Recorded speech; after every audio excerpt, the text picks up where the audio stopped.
We've all heard comments like, "Be a man. Real men don't cry. Man up." It's like men are boxed in and expected to follow very narrow expectations of manhood. For many, being in the man box means repressing emotions, never being vulnerable, being stoic, angry, in control, aggressive, viewing women as objects, being heterosexual, having wealth and power. You can probably think of people around you who try to fit into this old-fashioned rigid box.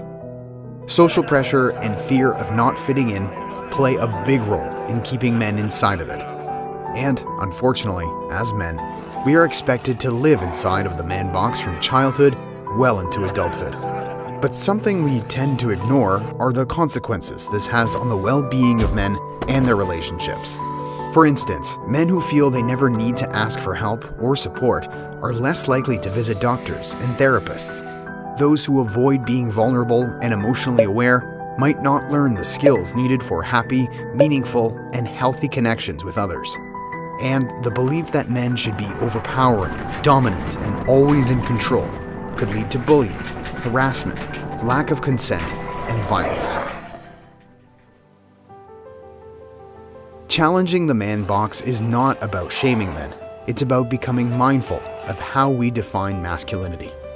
Choosing empathy, vulnerability, emotional awareness, strong communication skills, and nonviolence over the outdated man box can radically improve our lives and relationships. Masculinity shouldn't feel like a box. Redefine manhood in a way that works for you and support your friends to do the same. Help us build a future free of sexism, misogyny, heterosexism, transphobia, and all forms of discrimination where men advocate for respect, equity, and fairness. Think outside the box and lead your own destiny. Learn more about the things you can do to build a new version of masculinity by visiting whiteribbon.ca.